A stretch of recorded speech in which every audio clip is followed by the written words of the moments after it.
Itu kan perikopnya pengajaran sesat. Siapa? Iya. Dan bagaimana si penyesat itu? Bu Dari lihat tuh. Coba dilihat. Kita baca ya. Boleh dibaca. Kita baca aja hal pengajaran yang sesat. Mulai 15. Waspadalah terhadap nabi-nabi palsu yang datang kepadamu dengan menyamar seperti domba, tetapi sesungguhnya mereka adalah serigala yang buas. Dari buahnya lah kamu akan. Dapatkah orang memetik buah anggur dari semak duri atau buah ara dari rumput duri?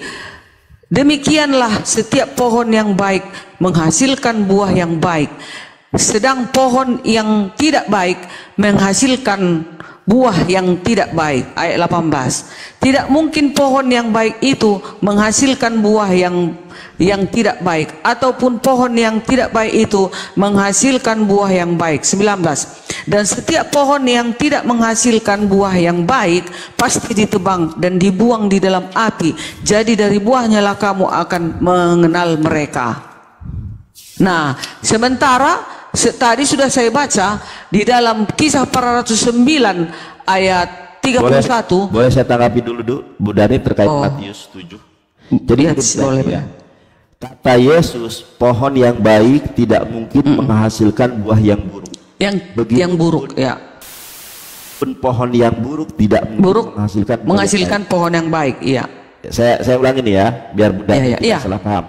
Pohon yang baik, Bu Darni, pohon yang baik tidak mungkin menghasilkan buah yang buruk. Pohon yang buruk menghasilkan buah yang baik.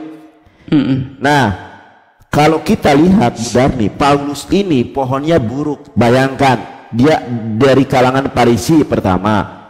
Karena kalau di dalam adat istiadat Sunda dan Jawa, kalau kita menikahkan anak kita, keluarga kita itu kan harus melihat bibit, bebet, bobot, track recordnya, pohonnya baik atau tidak. Nah, Paulus, nama silsilah ibunya nggak ada yang tahu, bapaknya nggak ada tahu. Kenapa? Itu dari kalangan ahli Farisi munafik semua, Bunda Darni. Kemudian yang kedua, tahu nggak Bunda Darni, ada dari kalangan pengikut Yesus namanya Stefanus. Tahu nggak Bunda Darni siapa Stefanus? Dilempari batu dia. Kenapa dia dilempari batu? Karena hasutan dari Paulus. Jadi dipitnah oleh Paulus. Makanya kata Yesus, pohon yang baik tidak mungkin menghasilkan buah yang buruk. Pohon yang buruk tidak mungkin menghasilkan buah yang baik. Beda. Nabi Muhammad macet. Macet ya. Gimana teman-teman, sudah jelas? Sudah jelas? Halo? Sudah jelas? Oke, saya nyalakan wifi.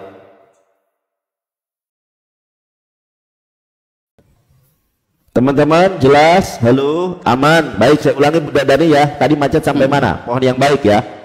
Pohon yang baik tidak mungkin menghasilkan buah yang buruk. Ya, pohon yang buruk tidak mungkin menghasilkan buah yang baik. Ini yang akui oleh Bu Darni, bahwa Paulus itu pohonnya buruk, Bu Darni. Keluarganya tidak pernah tercatat dalam Alkitab. Kenapa? Karena dia adalah dari kalangan Farisi yang munafik. Satu nih Bu Darni ya. Kedua, tadi Bu Darni tahu ada yang namanya Stefanus. Stefanus itu adalah salah satu dari anggota pengikut Yesus yang martir, syahid, yang martir karena dia dirajam, dilempari. Dirajam. Iya, Bunda Darni tahu enggak kenapa Stefanus? Makanya ada banyak orang yang namanya Stefanus. Ini adalah sosok atau Stefanus. Kan banyak tuh orang yang namanya Stephen. Mereka tidak tahu sejarahnya Stefanus itu siapa. Stefanus itu dirajam, dilempari batu karena difitnah oleh Paulus, dihasut oleh Paulus ketika dia masih menjadi nabi. Nah, kalau Nabi Muhammad, Bu Darni, sudah dibuatkan di dalam kitab Wahyu pasal 3:14 sebagai Al-Amin. Bu Darni cek ya, Nabi Muhammad sejak mudanya dipanggil Al-Amin. Tahu nggak arti Al-Amin? Al-Amin itu adalah orang yang terpercaya, orang yang benar, orang yang amanah. Tidak pernah keluar dari mulut Nabi Muhammad dari kecil kecuali kebenaran. Bercandanya saja, bersanda itu adalah kebenaran. Ketika bersandanya saja kebenaran Nabi Muhammad itu.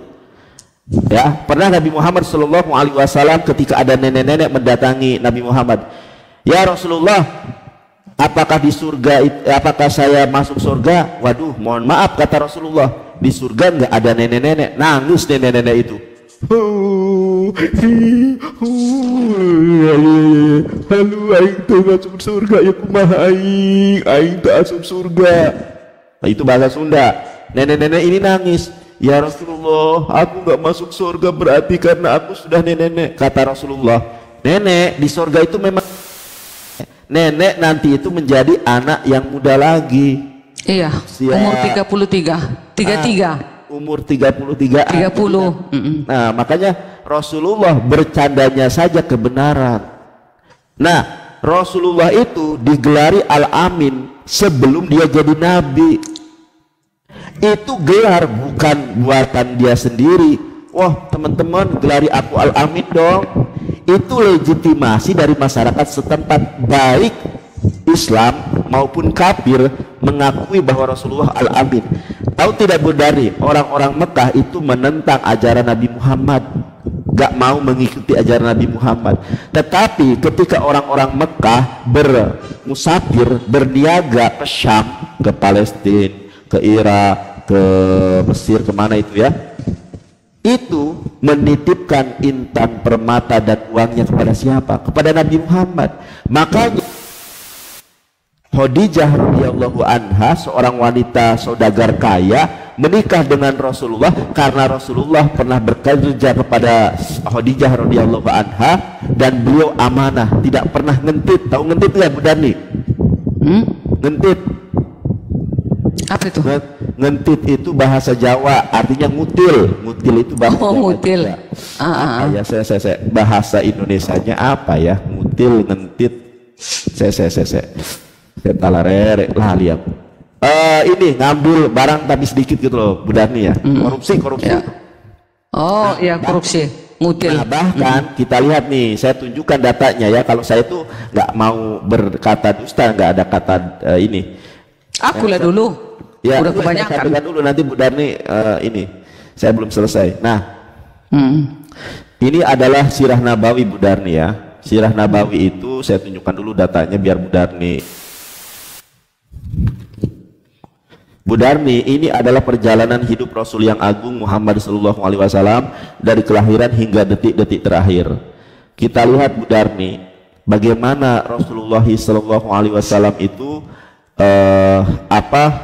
berpribadi luhur. Ini Khadijah radhiyallahu anha berkata, sekali-kali tidak akan demikian, demi Allah dia tidak akan menghinakanmu selama-lamanya. Ya, kelihatan gak ya? Dia tidak akan menghinakanmu selama-lamanya. Sungguh engkau adalah penyambung tali. Mana kelihatan gak ya? Sungguh engkau adalah penyambung tali kerabat, ya, pemikul beban orang lain yang mendapat kesusahan. Tuh, Nabi Muhammad itu kalau ada orang kesusahan, beliau yang menanggung, pemberi orang yang papa, memberikan orang papa, serta pendukung setiap upaya penegakan kebenaran. Tuh, ada kesaksian dari Khadijah radhiyallahu anha bahwa Rasulullah sallallahu alaihi wasallam itu memang pohonnya baik, berbeda dengan Paulus. Paulus itu saya tunjukkan ya, saya tunjukkan Bunda Darni biar Bunda Darni paham siapa Paulus. Kita lihat ya, sebentar ya Bunda Darni ya, sebentar, di dalam Kisah Para Rasul 9 ayat ke-7. Nah, ini Paulus ini akarnya pohonnya buruk Bu Darni. Saya harus paham ini nih. Kisah Para Rasul 9 ya, ayat 1. Sementara itu berkobar-kobarlah hati Saulus untuk mengancam dan membunuh murid-murid Yesus. Ia menghadap imam besar. Sebelum ini Paulus ini banyak membunuh orang-orang loh. Iya, kan penjahat dia sebelum bertobat. Tapi dia dipakai Tuhan, dipilih Yesus dia. Oke, Bu Darni, boleh nggak 1 menit lagi, 1 menit aja sedikit? Boleh, silakan. Nanti mau 10 menit juga nggak masalah. Ya, silakan. Nah, aduh tadi ada nomor nih ya, kena banned nggak nih? Ada nomor, ada telepon aku. Matikan dulu. Oke, sebentar ya. Oke. Sebentar Bunda Dani ya. Nah, di dalam Matius 7 ayat ke-15 kan perikopnya pengajaran yang sesat. Tahu enggak ajaran Paulus itu apa yang dimaksud ajaran sesat oleh Yesus? Yang di dalam Matius 7 15 sampai 22 itu. Jadi nanti orang Kristen karena mengikuti ajaran Paulus, Bunda Dari, akan dimasukkan ke dalam neraka. Di mana ayatnya? Matius 7 ayat 22. Banyak orang yang memanggilku Tuhan, Tuhan. Bukankah aku bernubuat demi namamu, mengusir setan demi namamu, dan mengadakan banyak mukjizat demi namamu? Bunda Darmi, tidak ada ajaran Nabi Muhammad yang bermukjizat atas nama Yesus. Tidak ada. Tidak ada di dalam ajaran Islam yang mengajarkan bernubuat. Tidak ada. Itu value orang Kristen. Tidak ada di dalam ajaran Islam yang diajarkan oleh Nabi Muhammad mengusir setan dalam nama Yesus. Tidak ada. Semua ini yang diajarkan oleh Paulus. Makanya di dalam Matius 7 ayat 23, karena sumber kesesatan itu dari nabi palsu, yaitu Rasul Paulus, maka apa kata Yesus di dalam Matius 7 ayat 23? Enyahlah daripadaku, hai kalian pembuat kejahatan. Karena Pauluslah yang mengajarkan bernubuat atas nama Yesus. Karena Pauluslah yang mengusir setan atas nama Yesus. Tidak ada yang semacam itu. Waduh, HP iPhone-nya sampai basah semua. Sorry ya, HP iPhone ya. Nah, kalau dalam Islam, kalau mengusir setan, a'udzubikalimatillahit tammati min syarri ma khalaq. Mengusir setan dengan nama Allah, bukan dalam nama Yesus. Silakan. Kami dalam oke. Tadi kan kamu bilang Paulus itu adalah nabi palsu. Sementara di dalam Kisah Para Rasul 9 ayat 31 ya, ayat 31, selama beberapa waktu jemaat di seluruh Yudea, Galilea dan Samaria berada dalam keadaan damai dan Samaria damai. Jemaat itu dibangun dan hidup dalam takut akan Tuhan. Jumlahnya makin bertambah besar oleh pertolongan dan penghiburan Roh Kudus, ya. Jadi pertolongan Roh Kudus jilan Paulus dan beserta dengan murid-murid yang lain pada saat itu, maka bertambah banyaklah pengikutnya. Makanya di dunia ini lebih banyak umat Kristen. Udah, itulah dulu masalah Paulus. Kami itu framingmu yang mengatakan, framing sebelah yang mengatakan bahwasanya Paulus adalah nabi palsu. Sementara di dalam buku Yeremia 23 ayat 16, beginilah firman Tuhan semesta alam, janganlah dengarkan perkataan para nabi yang bernubuat kepada kamu. Mereka hanya memberi harapan yang sia-sia kepadamu dan hanya mengungkapkan penglihatan rekaan hatinya sendiri, bukan apa yang datang dari mulut Tuhan, ya. Dari hatinya nabi itu sendiri, nabi palsu itu sendiri, bukan dari Tuhan perkataannya, tapi dari mulutnya sendiri. Yeremia 23 ayat 15. Sebab itu firman Tuhan semesta alam mengenai para nabi itu, sesungguhnya aku akan memberi mereka makan ipuh dan minum racun, sebab dari para nabi Yerusalem telah meluas ke Pasikan dan ke seluruh negeri. Yeremia 3 ayat 2, seperti seorang Arab di padang gurun mencemarkan negerinya dengan jinah. Paulus tidak pernah berzinah. Ya, dengarkan itu. Paulus tidak pernah satu pun ada dideteksi berzina, melacur, mempunyai banyak perempuan. Tetapi Yeremia 3 ayat 2 mengatakan, seperti seorang Arab di padang gurun mencemarkan negerinya dengan zina. Matius 7 ayat 15, waspadalah terhadap nabi-nabi palsu yang datang kepadamu dengan menyamar seperti domba, tetapi sesungguhnya mereka adalah serigala buas. Mereka hanya memuaskan dirinya sendiri. Matius 7 ayat 16, dari buahnya lah kamu akan mengenal mereka. Dapatkah orang memetik buah anggur dari semak duri, rumput yang dari rumput duri?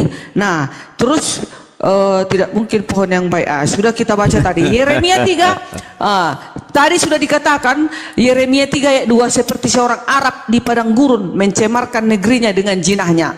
Nah, jadi ini tidak sesuai dengan Paulus. Paulus tidak pernah berzina, Paulus tidak pernah bercabul, kurasa Paulus pun tidak ada dicatatkan mempunyai banyak istri, nggak ada. Dia hanya penginjilan, dia tidak ada memikirkan wean, tidak pernah dia ada mau meniduri wanita, nggak pernah ada. Pikirannya hanya jernih, lurus. Nah, dia hanya penginjilan, dia hanya membacakan tentang siapa Yesus adalah anak Allah, dia hanya membacakan kebenaran itu, maka bertambah banyaklah orang pada saat itu. Itulah maksudnya kepada nabi palsu.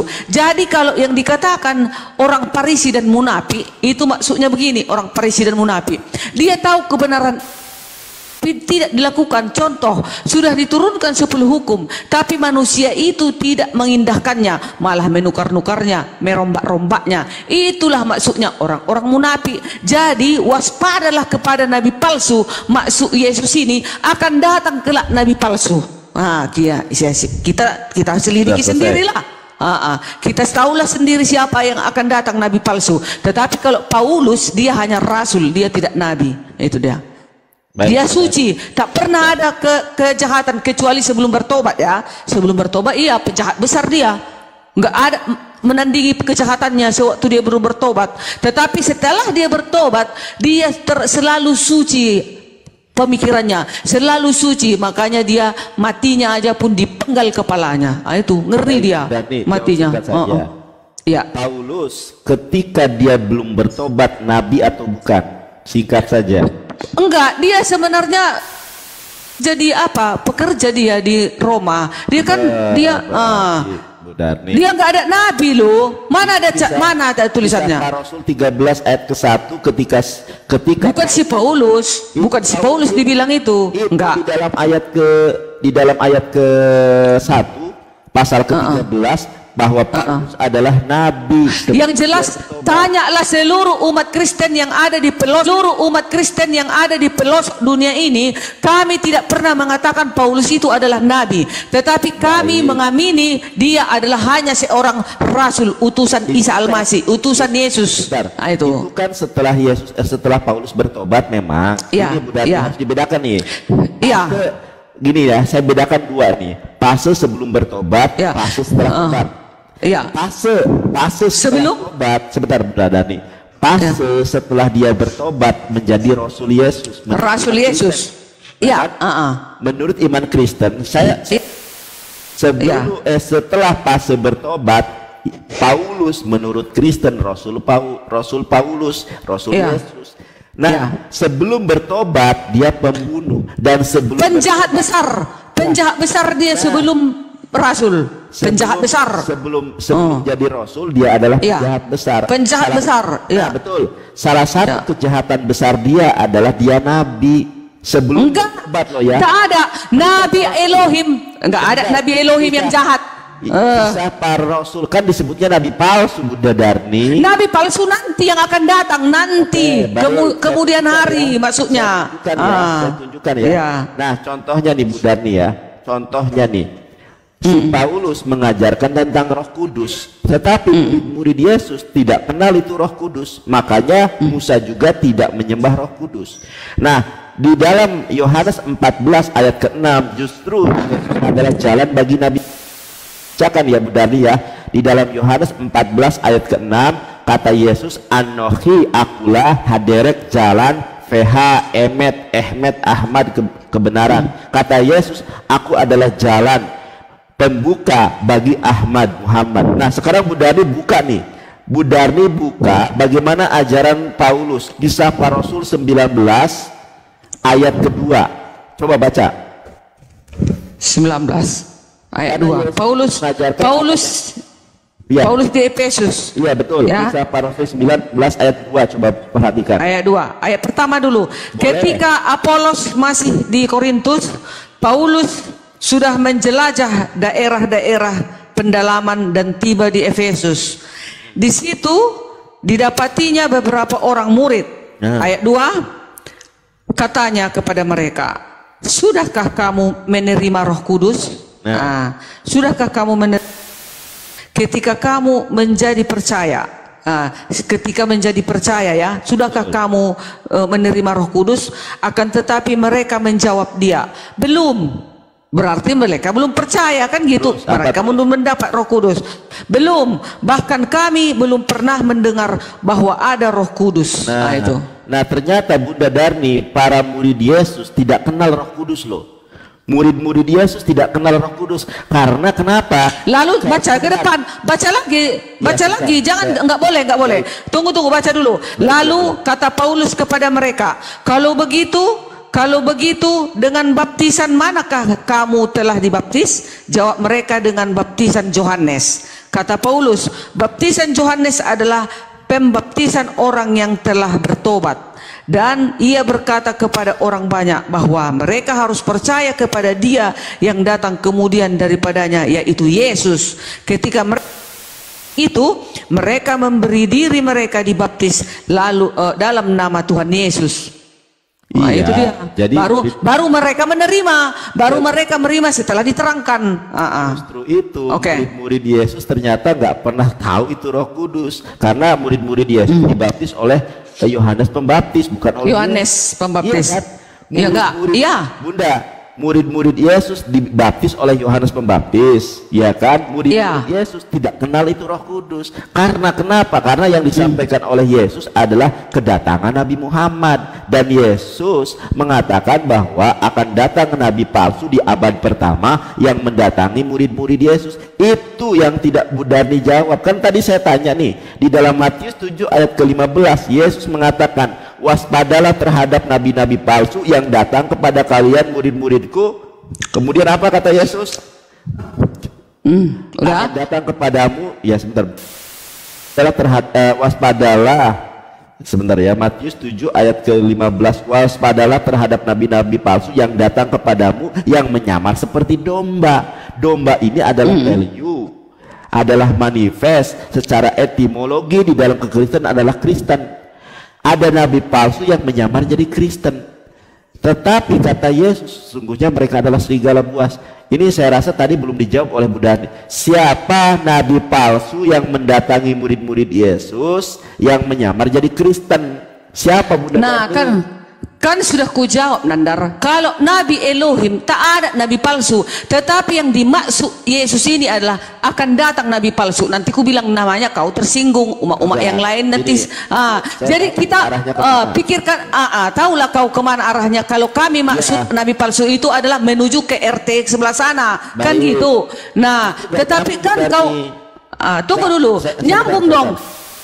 Palsu itu, tunggu dulu, nabi palsu yang akan datang itu kelak tidak mengajarkan 10 hukum, tidak mengajarkan 10 hukum, dan tidak mengajarkan itu di dalam ibadah-ibadahnya, tetapi menukar malahan, mengganti 10 hukum menjadi hukum yang baru. Bayangkan itu, seorang nabi yang palsu, tunggu dulu, seorang nabi palsu berani menukar 10 hukum dan mengganti hukum yang lain, luar biasa itu. Nah, makanya nanti itulah yang akan makanya tunggu dulu. Karena Bu Dari nggak, saya tanya apa jawabnya apa, di Bu Dari baca yang memang nggak ada. Apa mau ku jawab? Memang nggak ada. Nabi palsu yang dijanjikan Yesus itu akan datang nabi palsu. Jadi menurut kami nabi palsu itu kami sudah tahu siapa. Baca lihat baik-baik Bu Dari ya.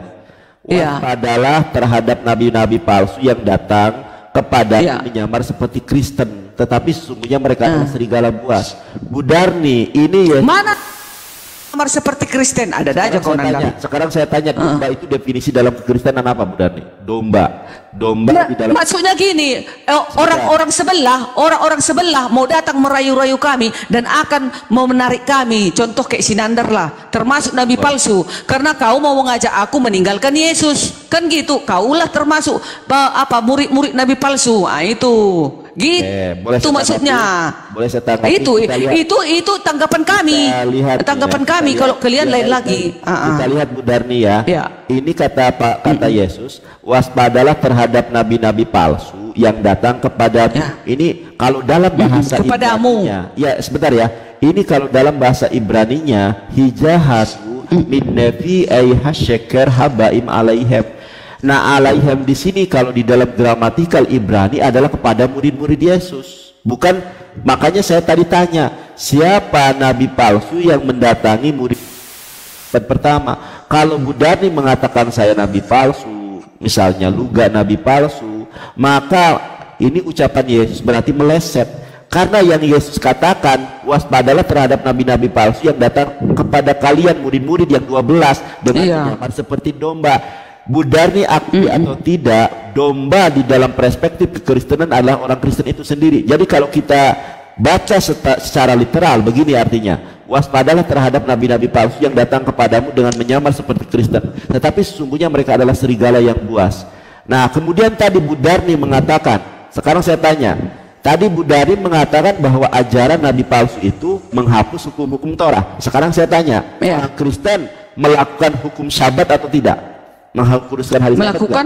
Melakukan contoh kami Advent menguduskan hari Sabat. Ini kan Advent, selain Advent. Iya, jangan. Kita jangan lari ke lain. Kini kan aku sekarang lawan debatmu. Kau bawa aku kayak gitu, nggak boleh.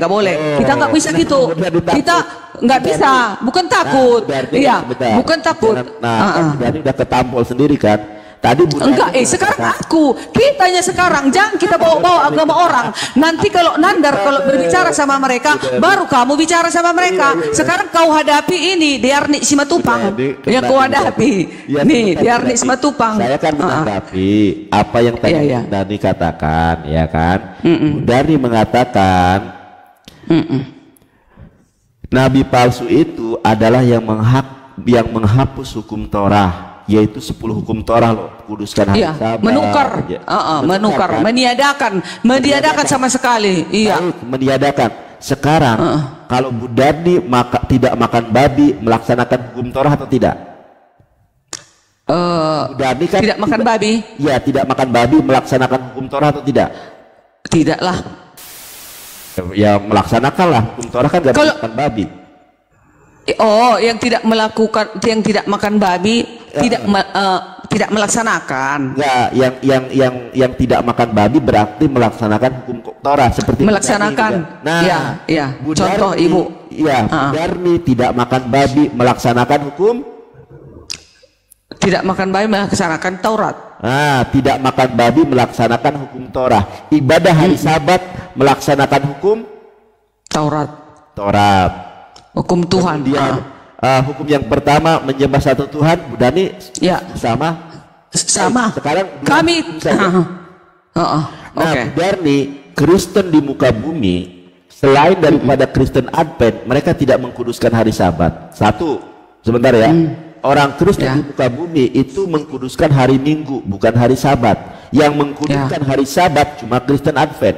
Yang kedua, babi itu Kristen pada umumnya, yang tidak makan babi hanya Kristen Advent. Jadi kalau Bu Darni mengatakan bahwa nabi palsu adalah yang menghapus hukum Torah, ternyata yang menghapus hukum Torah itu Paulus itu sendiri. Saya tunjukkan datanya. Sebentar. Salah. Tunggu. Datanya sudah ada tadi enggak, udah tadi.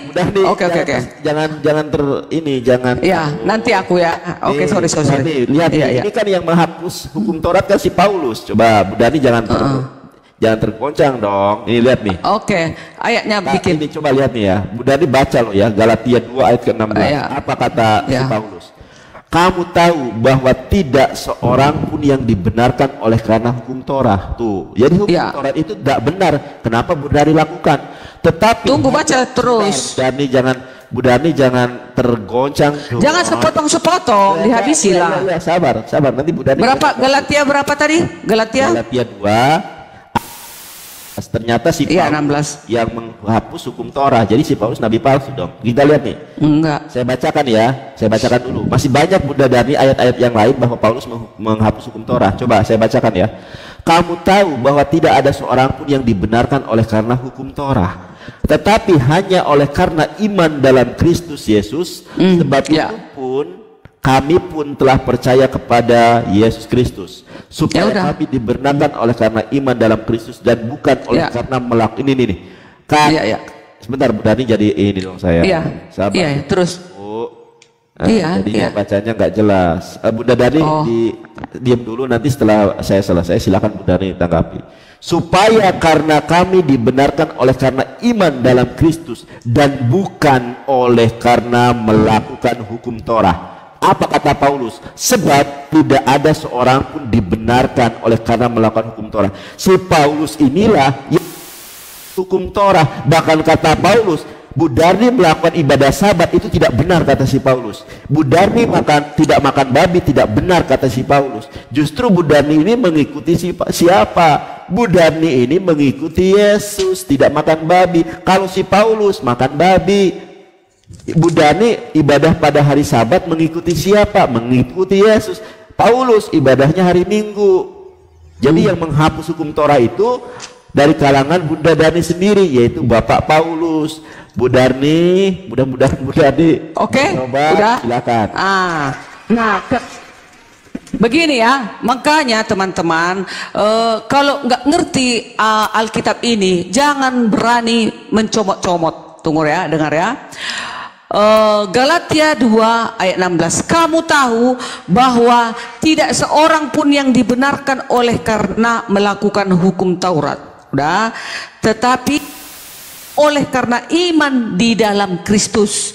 Nah, kalau dia di dalam Kristus, sudah dipersatukanlah hukum itu, disatu paketkan. Makanya dikatakan di dalam Galatia 3 ayat 24, Galatia 3 ayat 24, hukum Taurat ini, kata si Paulus, hukum Taurat ini penuntun bagi kamu sampai Yesus datang, katanya. Nah, jadi jangan bilang Paulus membatalkannya, hanya kalian gak ngerti kemana arah tujuannya itu. Hanya di dalam Yesus, katanya, dipersatukan di dalam Yesus hukum Taurat ini tadi. Jadi orang-orang yang tinggal di dalam Yesus sudah barang tentu melakukan perintah-perintahnya. Kalau kita tidak melakukan perintah-perintahnya, kata Yesus, kita adalah seorang pendusta. Jadi dia sepaket, Nandar. Boleh request gak Bu Dari baca Matius 5 ayat 17 sampai 18, silakan. Matius 5 ayat 17, Matius 5 17 sampai 18. Judulnya Yesus dan Hukum Taurat. Nah, silakan baca. Yesus dan hukum, kan tetap dia bergandengan kan, Yesus dan hukum Taurat. Janganlah kamu menyangka bahwa aku datang untuk meniadakan hukum Taurat atau kitab para nabi. Aku datang bukan untuk meniadakannya, melainkan untuk menggenapinya. 18, karena aku berkata kepadamu, sesungguhnya selama belum lenyap langit dan bumi ini, satu titik, satu iota pun tidak akan ditiadakan dari hukum Taurat sebelum semuanya terjadi. Betul, nggak bisa, setitik pun tidak bisa. Nah, makanya di sana dikatakan tadi harus di dalam Yesus dipersatukan hukum Taurat itu dan di dalam Yesus. Jadi kalau ada 10 hukum tapi tidak tinggal di dalam Yesus, contoh Sinandar, melakukan kebaikan, memberikan amal, tunggu dulu, memberikan amal, mengasih sumbang, ngasih anak yatim piatu, tetapi menolak Yesus Kristus Tuhan dan Juru Selamatmu, batal. Itu maksudnya, Nandar. Tetapi harus sepaket, dia harus sepaket, disatukan dia di dalam Yesus. Jadi orang yang sudah tinggal di dalam Yesus sudah barang tentu dia melakukan, sudah taatlah kepada perintah-perintahnya. Pastilah kita sudah menurutinya, tidak membunuh. Pasti kelakuan kita juga tinggal di dalam kebenaran. Itulah yang tinggal di dalam Yesus. Itu maksudnya, Nandar. Hanya kalian kalian nggak mengerti kadang. Oke, perhatikan ya. Ini menurut Ibu Rita Wahyu sendiri, Paulus ini loh. Ini kan Galatia 2 nih. Dan baca ya baik-baik ya. Galatia 2 ayat ke-16, kamu tahu bahwa tidak seorang pun yang dibenarkan oleh karena hukum Taurat, tetapi hanya oleh karena iman dalam Kristus. Itu sebentar Bunda Dani. Sebab itu kami pun telah percaya kepada Kristus Yesus, supaya kami dibenarkan oleh karena iman dalam Kristus dan bukan oleh karena melakukan hukum Taurat. Sebab ini ya, ini kata si Paulus nih, yang dibuat ini Bunda Dani. Sebab tidak ada seorang pun yang dibenarkan oleh karena melakukan hukum Taurat. Tetapi pernyataan Yesus dengan Paulus ini berbeda, berbalik loh. Apa kata Yesus? Kata Yesus, jangan kamu menyangka bahwa aku datang untuk meniadakan hukum Taurat atau kitab para nabi. Ya, aku datang bukan untuk meniadakannya, melainkan untuk menggenapinya. Jadi tahu nggak arti menggenapi? Ayat ke-18, karena aku berkata kepada sesungguhnya selama belum lenyap langit dan bumi. Budarni, hukum Taurat ini sampai langit dan bumi sampai langit dan bumi lenyap, sebelum bumi langit Valiut anjay. Karena aku berkata kepadamu sesungguhnya selama belum lenyap langit dan bumi satu titik satu iota, satu titik pun tidak akan ditiadakan dari hukum Taurat. Ya, tapi kata si Paulus, hukum Taurat berhenti ketika Yesus datang. Kan ini dudul gitu kan. Bukan gitu. Nah, bentar lah. Ini menurut Yesus sendiri. Kenapa Bunda Dari bantah dengan ucapan Paulus? Kata Yesus, hukum Torah ini tidak akan berhenti walaupun langit dan bumi lenyap. Dan memang Bunda Dari dan si Paulus mengatakan hukum Torah itu lenyap ketika Yesus datang. Padahal Yesus mengatakan tidak akan lenyap walaupun satu iota pun sampai bumi dan langit ini lenyap. Makanya dibilang Paulus di dalam Galatia 3 ayat 24, hukum Taurat penuntun bagi kamu sampai Yesus datang. Ini juga dibilang Paulus penuntun kita untuk bercermin kita bahwasanya jangan membunuh, jangan mencuri, jangan berzina. Sampai nanti datang Yesus harus tetap kita melakukannya. Hanya kalian gak ngerti ayat yang tadi kemana larinya perkataan si Paulus itu, kalian gak mengerti. Karena kan sudah datang Yesus. Kalau datang Yesus ada orang melakukan 10 hukum. Contoh kayak kalian, kan kalian lakukan kebaikan, amal, melakukan ini membantu orang ini. Tapi kalian menolak Yesus Tuhan. Itulah maksudnya batal. Gak ada gunanya hukum Taurat itu. Kalau kau menolak Yesus. Sekarang saya tanya gitu. Berarti hukum Taurat ini tidak berlaku kalau bumi dan langit lenyap, atau tidak berlaku ketika Yesus mati di tiang salib, saya tanya. Tidak, hukum Taurat ini berlaku untuk selama-lamanya. Benar. Sekarang baca. Benar. Menurut Yesus hukum Taurat selama-lamanya sampai langit dan bumi lenyap. Iya, sampai dia datang. Iya, sekarang Bunda Dari baca Efesus 2 ayat 15. Hukum Taurat sampai kapan menurut Paulus? Silakan. Mati di kayu salib. Kita harus tetap kasih karunia Yesus yang menyelamatkan aku. Memang bukan melakukan 10 hukum, Nandar. Tetapi harus di dalam Yesus, kan katanya, Nandar. Jadi dia sepaket, dia sepadan. Hukum Taurat dan di dalam Yesus dia harus sejalan. Udah, nggak bisa ditinggalkan. Kalau sudah, tunggu dulu, nggak usah pun ku baca, ku terangkan aja gini, Nandar. Tunggu, Nandar, begini, Nandar, ya. Nggak mungkin hukum Taurat itu tidak bisa umat Kristen melupakannya. Itu hanya dipersatukan di dalam Yesus setelah Yesus sudah ada dan tergantung di tiang salib. Oke, ayo berapa? Berapa? Jadi nggak berani baca, berani, ayo, berapa? 15. Tadi kan saya tanya hukum Torah berlaku sampai kapan? Kata Burdarni hukum Torah sampai Yesus datang. Tadi bilangnya enggak gitu. Tadi bilangnya hukum Torah itu berlaku selama-lamanya, sebagaimana tadi Matius 17:18. Tetapi kata Paulus, baca Efesus 2 ayat 15, hukum Torah berlaku sampai kapan kata Paulus? Jadi yang mengubah Torah itu si Paulus, benar sih. Enggak ada diubah si Paulus hukum Taurat. Kalian aja salah mengerti. Efesus 2 ayat 15. Ya, 15. Ayo. Dipersatukan. Ini dia. Kau kena lagi nih, Nandar. Judulnya dipersatukan di dalam Kristus. Ayat 11 dulu ya, jangan terus loncat. Karena itu ingatlah bahwa dahulu kamu sebagai orang bukan Yahudi, menurut daging, yang disebut orang-orang tak bersunat oleh mereka yang dirinya sunat, yaitu sunat lahiriah yang dikerjakan oleh tangan manusia.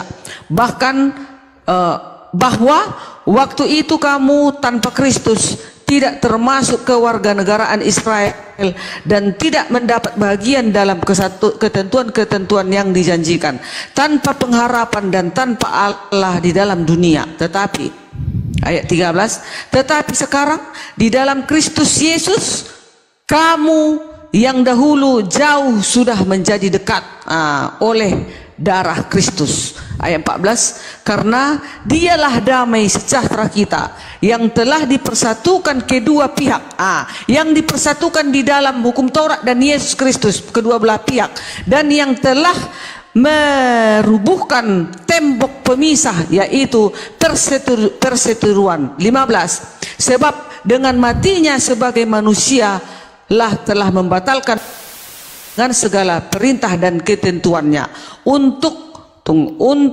menciptakan keduanya menjadi satu. Untuk menciptakan keduanya menjadi satu manusia yang baru di dalam dirinya, dan dengan itu mengadakan damai sejahtera. Jadi dipersatukanlah hukum Taurat itu di dalam Yesus, maka damai sejahtera lah engkau. Itu dia. Tapi Bu Dani tahu gitu sayang. Sayang Bu Dani gini ya. Menurut Yesus sendiri ya, hukum Taurat itu berlaku sampai langit dan bumi lenyap. Tetapi menurut Paulus, hukum Taurat itu berlaku ketika hanya berlaku sampai Yesus di tiang salib mati. Setelah itu maka terhapuslah segala ketentuannya. Ini saya bacakan Bu Darni ya, biar teman-teman paham nih. Nih Bu Darni, ini loh kata Paulus nih. Sebab dengan mati yang telah membatalkan hukum Taurat dengan segala perintah dan ketentuannya untuk menciptakan keduanya menjadi satu manusia baru. Ternyata yang membatalkan hukum Taurat menurut Paulus adalah matinya Yesus. Tetapi menurut Yesus hukum Taurat itu tidak akan hilang. Hukum Taurat itu tidak akan batal sampai bumi dan langit itu lenyap. Iya. Nah, ayo. Udah? Bisa batal hukum Taurat? Tidak membatalkan maksudnya dipersatukan di dalam Kristus Yesus. Jadi dia sepaket bersatulah hukum Taurat dan Yesus. Kalau sudah di dalam Yesus, tunggu dulu. Sekarang ini terakhir ya. Yang benar ucapan Yesus atau Paulus? Karena ini dua-dua. Paulus juga mengatakan di dalam Galatia 3 ayat 24, hukum Taurat penuntun bagi kamu sampai Yesus datang, kan katanya. Berarti si Paulus ini ada ayatnya. Bukan clean plan. Yang benar Yesus di dalam Matius 7 ayat Matius 5 ayat 17 sampai 18 atau Efesus 2 ayat 15, itu yang saya tanya. Karena menurut Paulus berlakunya hukum Torah itu sampai dengan Yesus di tiang salib. Sementara kata Yesus hukum Taurat itu sampai dengan hari kiamat pun tetap berlaku. Hukum Taurat sampai dengan matinya Yesus di tiang salib, dipersatukan di dalam Kristus, disepaketkan di dalam Kristus. Jadi kalau sudah di dalam Kristus, barang tentu aku pasti menuruti segala perintahnya itu. Mana mungkin aku tinggal di dalam Kristus berzina, melacur, membunuh, mengingini milik orang lain, mencuri. Banyak. Enggak mungkin tinggal di dalam Kristus yang kayak gitu. Nampaknya dari buahnya itu orang-orang yang tinggal di dalam Kristus pasti menuruti perintah-perintahnya itu. Jadi dipersatukan. Oke? Jangan lagi ada dusta. Bu Dani tadi digital ini nggak bisa dibohongi Bu Dani. Tadi Bu Dani mengatakan bahwa hukum Torah itu tidak akan hapus, tidak akan berhenti sampai langit bumi itu. Ternyata ketika Paulus menghentikan hukum Taurat, Bu Dani lain lagi jawabannya. Menghentikan hukum Taurat di dalam Yesus. Maksudnya dibatalkan itu di dalam Yesus. Kalau sudah di dalam Yesus kan hukum Taurat ini kan hukumnya Yesus. Hukum Taurat ini kan hukumnya Yesus. Jadi kalau sudah di dalam Yesus, pasti umat-umatnya juga pasti melakukan perintah-perintahnya. Enggak akan mungkin membunuh umat-umatnya itu, enggak mungkin melacur, enggak mungkin menyembah berhala, enggak mungkin menyebut namanya sembarangan, enggak mungkin mengingini milik sesamanya manusia. Tetapi itu dipersatukan di dalam Yesus, itu maksudnya. Saya enggak ngerti. Sekarang kembali ke Matius 7 ayat ke-15. Sekarang saya tanya. Di dalam Matius 7:15 sampai 22-23 itu perikopnya pengajaran sesat. Ternyata di dalam ayat ke-22 dan 23 orang yang menuhankan Yesus yang bernubuat atas nama Yesus, yang mengusir setan atas nama Yesus itu akan dimasukkan ke dalam neraka. Nah, kok bisa? Ternyata yang ngajarin itu Paulus. Makanya kata Yesus, "Nyahlah daripadaku, hai perbuat kejahat." Ini Bidadari, perhatikan saya ya. Tidak ada umat Islam bernubuat atas nama Yesus. Tidak ada umat Islam yang mengusir setan atas nama Yesus. Tidak ada umat Islam yang bermukjizat, karena di dalam Islam itu yang bermukjizat hanya Nabi. Ternyata orang yang diusir dan masuk neraka itu di hari kiamat adalah orang yang menuhankan Yesus, yang bermukjizat atas nama Yesus, yang mengusir setan. Baca sekarang Matius 7 ayat ke 22-23 di malam kebenaran Bidadari. Oke. Kalau begini Nandar, kalau kalian memang Nandar nggak ada masuk hitungan di sini, kalian udah ditetapkan rakmu memasuki neraka. Ada ayatnya. Quran surat, tunggu dulu. Ayat sebentar. Iya. Tapi ini tunggu dulu. Ini Matius 7 ayat 22 ini kan ada pengikut Yesus ini yang tidak menuruti kehendak Bapa, yang merombak-rombak hukum tadi. Ya nggak tahu kita, nanti hakim yang adil yang menentukan. Cuman itu dia. Tunggu dulu.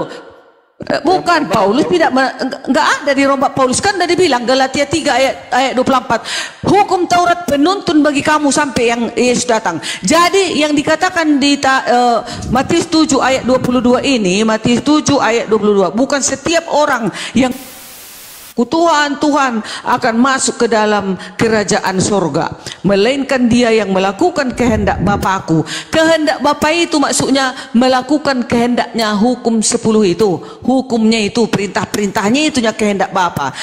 Ayat 22, pada hari akhir banyak orang yang berseru kepadaku, Tuhan, Tuhan, bukankah kami bernubuat demi namamu dan mengusir setan demi namamu dan mengadakan banyak mujizat demi namamu?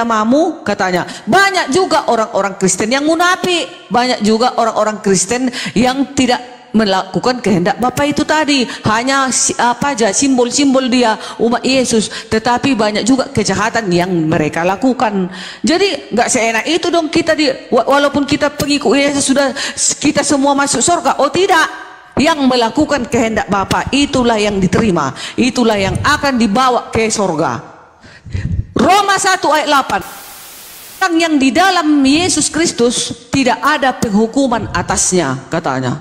Maksudnya yang di dalam Yesus itu yang melakukan kehendak Bapa itu tadi, Nandar. Tapi kalau di dalam Yesus tapi dia pembunuh, penjahat, berzina, kayak mana dia mau dimasukkan ke surga? Berani merombak-rombak hukum, kayak mana mau diselamatkan kayak gitu? Jadi kita kan harus patuh toh kita kepada pemberi hukum itu. Jangan berani kita mengubah-ubah hukum tadi. Kita hanya berserah diri. Kayak Islam itu katanya berserah diri. Tapi orang Kristen nggak ada dicatat semua orang Kristen harus dimasukkan ke dalam neraka. Nggak ada. Tetapi dikatakan di dalam Yesus tidak ada penghukuman atasmu. Roma 1 ayat 8. Jadi itu yang ku kejar sekarang. Baik. Nah, supaya aku nanti mendapat mahkota kerajaan surga, aku harus mengejar dong kehendak Bapa tadi. Itu. Saya mau tanya sama itu, Bu Darni. Terima kasih. Bu Darni, kalau Bu Darni melakukan hukum Taurat itu bisa selamat atau tidak? Atau ketika Bu Darni melakukan hukum Taurat itu bisa memasukkan Bu Darni ke dalam surga atau tidak? Atau mungkin, kalau sebentar, gini.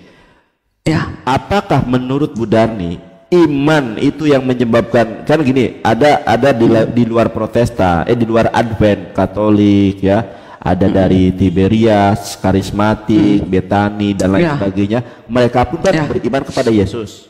Iya. Betul kan? Bu Darni dari gereja Advent pun beriman kepada Yesus. Cuma kalau Bu Darni melakukan hukum Torah, sedangkan mereka tidak, betul atau tidak?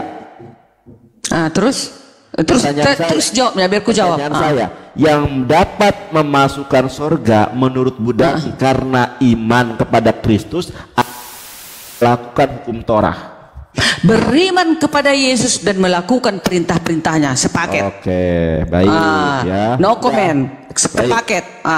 Sekarang baca Roma 3 ayat 28.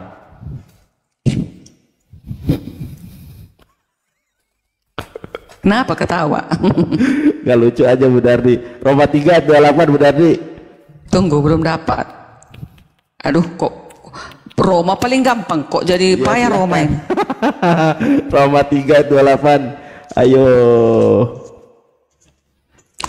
Roma 3 ayat 8. Roma 3 28. 3. Kelebihan orang Yahudi dan kesetiaan Allah.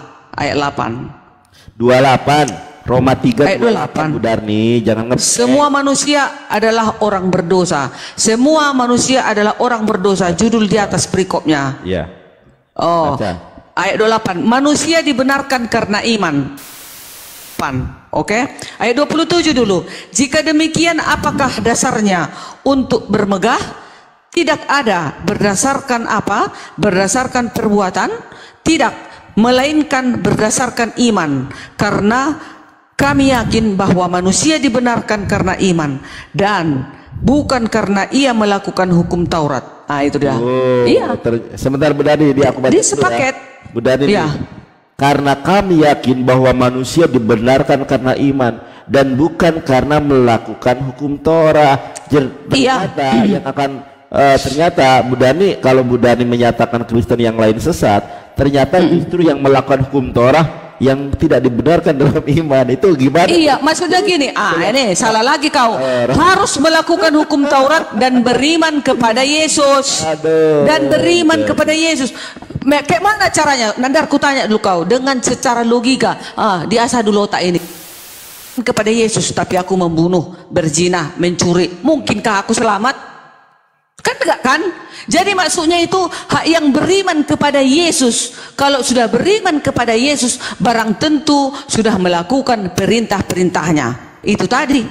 Jangan membunuh, jangan mencuri, jangan berzina, menguruskan hari Sabat dan semuanya, dan beriman kepada Yesus. Tapi kalau tak beriman kepada Yesus, batal hukum Taurat itu. Itu dia. Gitu maksudnya. Kalian aja nggak mengerti. Asal-asal kalian bilang akhirnya jadi salah. Gitu saya. Jadi dia sepaket ya, sepaket. Tapi pada kenyataannya yang melakukan hukum Taurat kan cuma Advent. Bagaimana tuh?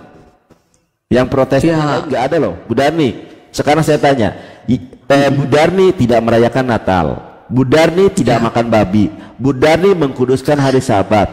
Yang lain makan babi, mengkuduskan hari Minggu, Natal, kemudian buat pohon Natal. Sementara Bu Darni adalah karena melakukan hukum Taurat tidak melakukan semua itu.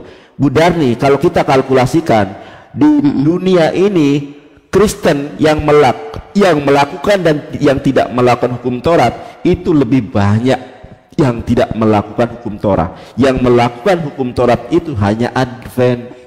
Berarti yang masuk surga dalam versi Kristen, dalam keyakinan Bu Darni berdasarkan Alkitabnya, berarti hanya Advent. Enggak juga Nandar, enggak juga Nandar. Mereka itu mereka juga enggak membunuh, enggak berzina, melakukan kebaikan. Itu mereka lakukan. Sekarang saya tanya, mereka selain daripada Advent mengkuduskan hari Sabat atau tidak? Nah itu kalau masalah yang itu, mana tahu dengan pekabaran ini, mereka mendengarkan dan menjadi menguduskan hari Sabat. Saya tidak mau ke situ. Yang saya tanya, mereka saat ini, Bu Darni, ini saya tanya nih, kalau saja mereka orang Kristen selain daripada Advent, mereka tidak mengkuduskan hari Sabat, mereka makan babi, ya. Kemudian mereka makan babi, tidak mengkuduskan hari Sabat, merayakan Natal. Bagaimana dengan mereka? Aku tidak berani menghakimi karena bukan aku Tuhan. Yang jelas, kalau tunggu dulu, yang jelas tugasku memberitakan Injil seperti yang diperintahkan oleh Yesus. Pergilah ke seluruh bangsa, kabarkanlah tentang kebenaran, Injil kebenaran. Aku menyertai engkau sampai akhir zaman. Siapa mendengar hendaklah mendengar. Kan gitu sekarang. Masalah penghakiman Nandar itu enggak wilayahku. Itu wilayah hakim yang adil, Tuhan Yesus nanti. Jadi sekarang kita sesama manusia saling mengingatkan dong. Iya tahu. Tapi kan tadi temanya adalah gini. Tapi kan tadi ayatnya, siapa yang melakukan iman dia yang akan diselamatkan, dia yang akan masuk surga. Ini kan kita tidak berbicara tentang penghakiman, tetapi kita berbicara tentang fakta historis, fakta teologis, bahwa yang melanggar hukum Sabat orang Kristen, kecuali Advent. Yang makan babi orang Kristen, kecuali Advent. Jadi kalau saya lihat perspektif yang selamat menurut pendapat Budarni, ternyata hanya Advent yang selamat itu. Yang Protestan, yang Katolik itu makan babi mereka. Kalau Budarni kan tidak makan babi, Kristennya. Budarni ibadahnya bukan hari Minggu, tetapi Budarni ibadahnya hari Sabat. Kalau saya perhatikan berarti menurut Alkitab yang masuk surga itu hanya Budarni, karena yang lain makan babi, kemudian ibadahnya hari Minggu. Padahal sekarang saya tanya, mengkuduskan hari Sabat itu sebuah kewajiban atau tidak? Wajib. Hari Sabat diadakan untuk manusia. Kita manusia, bukan monyet. Markus 2 ayat 28. Hari Sabat diadakan untuk manusia. Itu dia. Nah, tahu kan, wajib kan? Bagaimana wajib. Orang yang, sekarang saya tanya, bagaimana hukum orang yang tidak melakukan hari Sabat? Ya itu Tuhan, nanti hakim yang adil yang menentukan, bukan saya. Aku nggak berani ngomong. Benar orang yang tidak melakukan hukum Sabat? Mana tahu kasih karunia Kristus menyelamatkan mereka karena mereka menuhankan Yesus. Bisa jadi. Tapi justru di ayat ke Matius 7 ayat ke-22 diusir oleh Yesus karena mereka itu tidak melakukan apa di sorga. Hendaknya mengkuduskan hari Sabat kan? Ya wajib. Itulah kehendak Bapa, menuruti hukumnya. Itunya kehendak Bapa. Jadi kita manusia ini marilah kita secara berpikir sehat lah. Gak usah kita egois, gak usah kita sombong. Mentang-mentang kita sudah lama di situ, tetap itu kita jalankan. Sementara perintah Tuhan yang harus kita ikuti, kan gitu kan? Kehendak Bapa ini yang sebenarnya yang harus kita tunduk. Hanya kita berserah diri, harus tunduk dong kita kepada Pencipta kita. Hanya itunya yang dia suruh, iya kan? Turutilah kehendakku, kan katanya. Apa sih susahnya? Tetapi manusia ini bersama setan bekerja sama mereka untuk merubah hukum ini agar semua orang menjauh daripada Pencipta. Maka tugas Lucifer itu. Diberikan kuasa kepada Lucifer, diberikan Elohim kuasa kepada setan agar menggoda manusia itu. Mana kita yang lebih banyak mengikuti aku atau kau? Kan kata si Lucifer.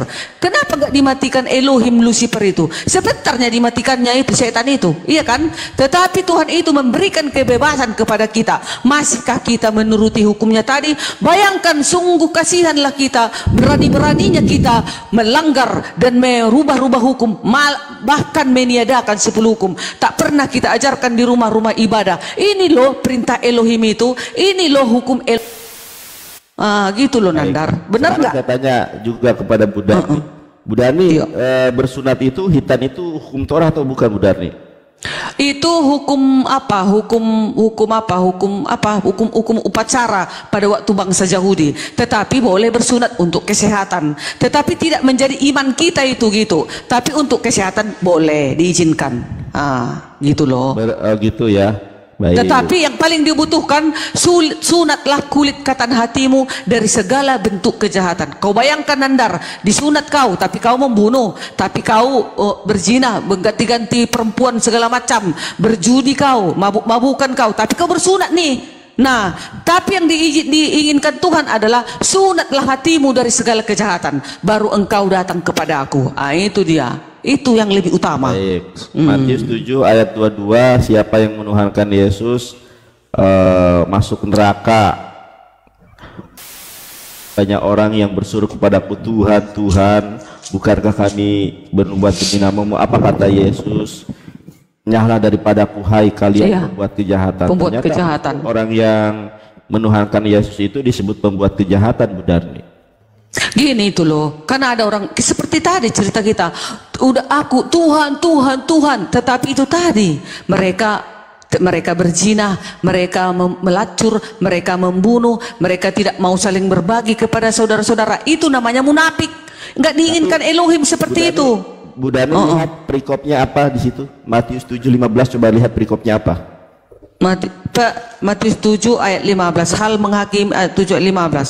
Nah, ya. hal pengajaran sesat. Nah, pengajaran sesat. Di sini bukan berbicara tentang melakukan atau tidak. Karena ketika berbicara tentang melakukan atau tidak, itu kan kita manusia ini kadang berbuat dosa, Bu Dari. Tetapi di dalam Matius urutnya di Bu Darni ya. Matius 15, sabar Bu Darni, jangan terguncang dulu ya. Matius 7 dari ayat ke-15 sampai 22 itu berbicara tentang pengajaran sesat. Makanya diawali dengan, ini saya runut ya, diawali dengan kata Yesus, waspadalah terhadap nabi-nabi palsu yang datang kepada menyamar. Nah, tunggu, jangan terguncang. Lupa nanti aku lupa ini pengajaran sesat yang begini, kata Yesus. Di surga itu tidak ada kawin mengawinkan. Kalau ada pengajaran yang mengatakan di surga itu kawin mengawinkan, itulah pengajaran sesat.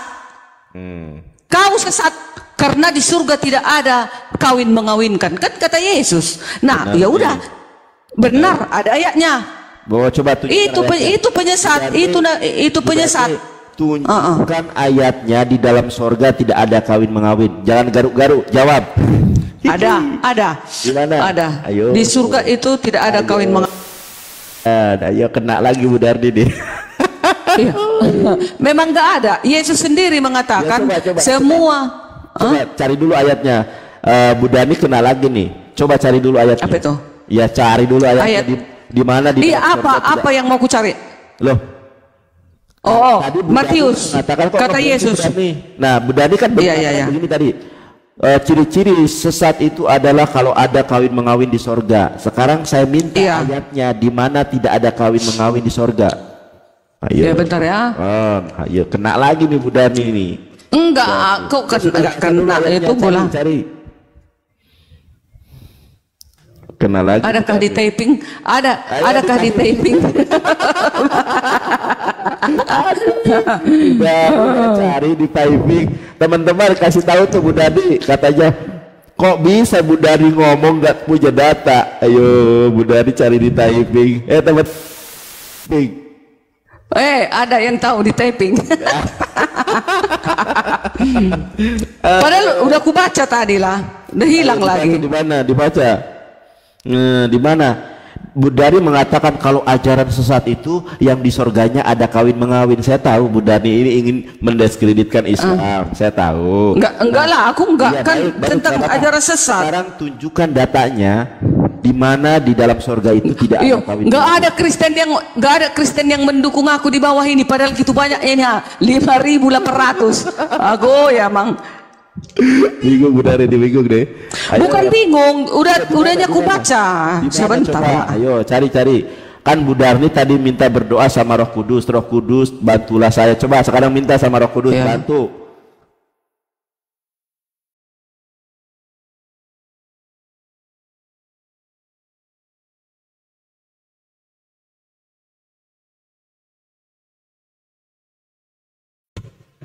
Enggak, Bu Darni. Kalau enggak saya kasih tahu dulu lah.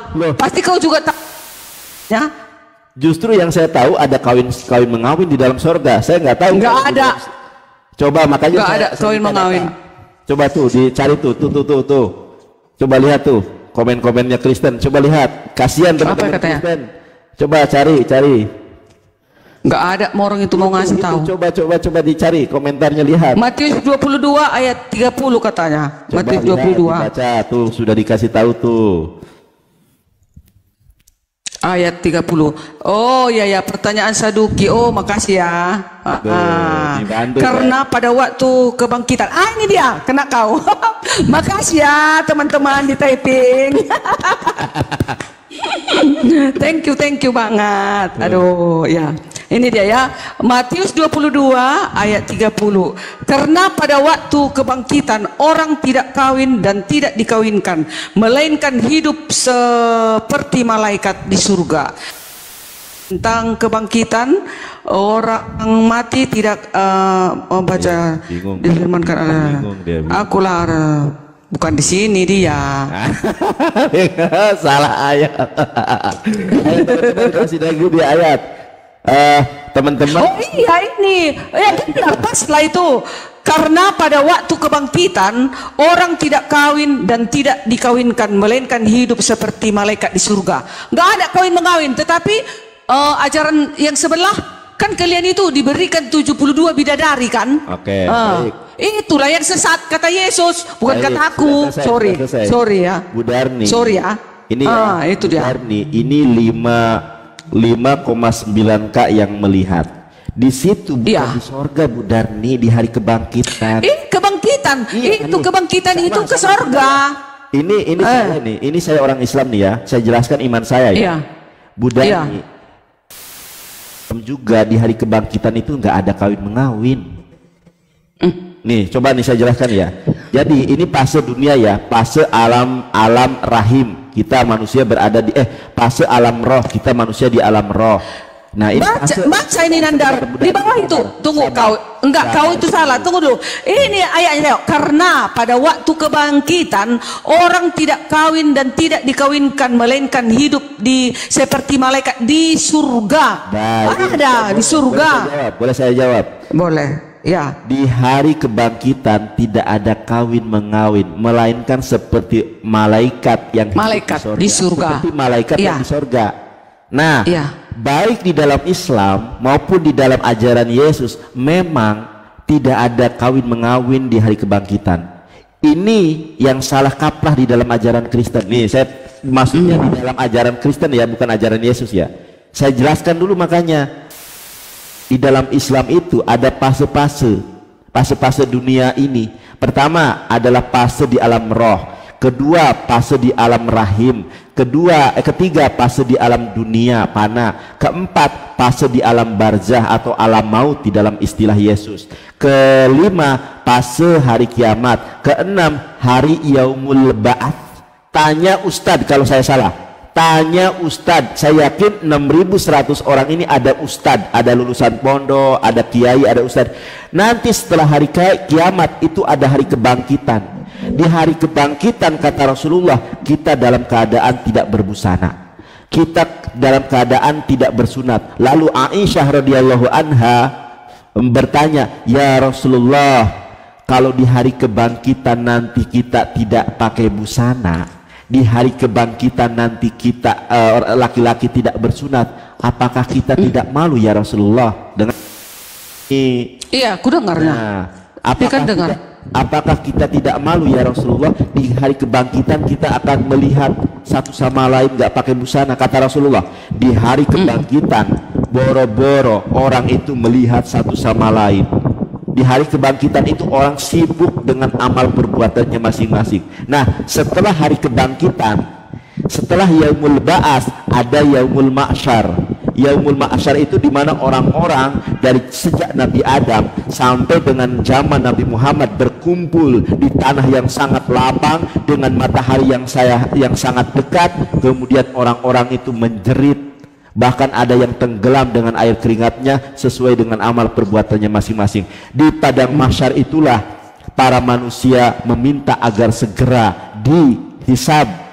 Oleh karenanya manusia meminta syafaat, berbondong-bondong manusia kepada Adam, berbondong-bondong manusia kepada Nuh, Musa, bahkan berbondong-bondong kepada Nabi Yesus, tetapi Yesus tidak sanggup memberikan juru selamat. Kata Yesus kepada umat manusia yang begitu banyak, coba engkau datang kepada roh kebenaran, coba engkau datang kepada Ahmad, coba engkau datang kepada Muhammad sallallahu alaihi wasallam. Ketika manusia berbondong-bondong kepada Muhammad sallallahu alaihi wasallam, Nabi Muhammad bersujud di bawah arasy yang agung dengan satu pujian yang mana pujian ini tidak pernah dilantunkan oleh siapapun. Maka disitulah Nabi Muhammad sallallahu alaihi wasallam memberikan syafaatul uzma, ya, sehingga manusia akhirnya, sebentar Bu Dadani, ini runutan. Setelah di padang mahsyar, manusia itu nanti dihisab. Hisab itu apa? Dihitung. Setelah dihitung ada mizan, setelah mizan ada syirat, setelah syirat baru surga. Jadi di hari kebangkitan itu pertama setelah hari kiamat, Makanya di dalam Islam juga di hari kebangkitan tidak ada kawin mengawin. Kalau di sorga Yesus menjanjikan 100 bidadari. Matius 19 ayat 29, Yesus menjanjikan 100 bidadari. Sementara Yesus sendiri kawin di dalam sorga. Baca Wahyu 9 ayat ke-7 bidadari, Yesus kawin. Ayang kawin aing aing hayang kawin, hayang kawin aing aing hayang kawin. Coba baca Matius Wahyu 19 ayat ke-7. Yesus kawin di dalam sorga. Enggak, mana ada? Aduh, kau sesatlah kau itu Nandar. Wahyu enggak ada itu. Marilah kita bersuka cita dan bersorak-sorai dan memuliakan Dia, karena hari perkawinan anak domba telah tiba. Ternyata di sorganya Kristen ada kawin mengawin. Aduh. Wahyu 19 ayat ke-7, Yesus kawin di sorga. Nandar, kasihan kali aku nengok kau Nandar. Nyanyian atau jubahnya, tahu kau maksudnya anak domba itu menyambut pengantin. Udah, pengantin itu kami. Dengar dulu. Ini bentuk, tunggu dulu. Ini bentuk kata kiasan. Dengarkan dulu. Itu bentuk kata kiasan. Maksudnya itu anak domba itu, Yesus itu menyambut kami orang-orang yang setia. Orang, dengar dulu. Tunggu sebentar.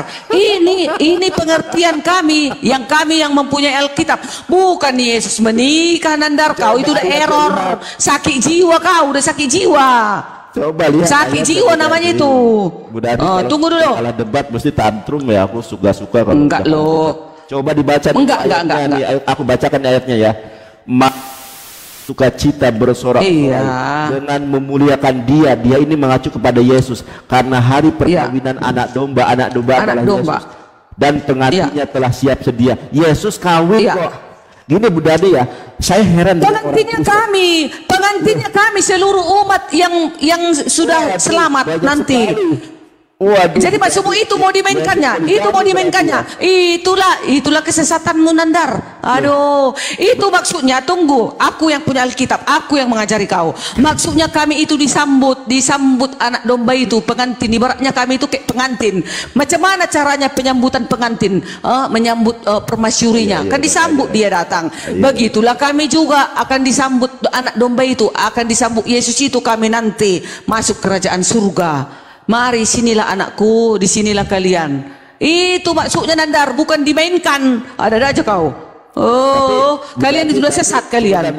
Ini pengantinnya telah siap sedia dalam bahasa. Kami para semua umat Yesus pengantinnya itu. Di sini pengantinnya itu di dalam bahasa Ibrani satu orang loh, bukan orang banyak loh. Ayo, gimana tuh? Saya bacakan dalam bahasa Ibraninya, mau? Loh. Ya, terserah Anda, bacalah. Bu Dani baca dulu. Ternyata di dalam surga Kristen Yesus kawin. Kok enggak ada? Kan aku bilang enggak ada. Ayatnya Bu Darni ini. Coba saya baca ya Bu Darni ya. Yesus kawin. Wahyu 19. Marilah kita bersuka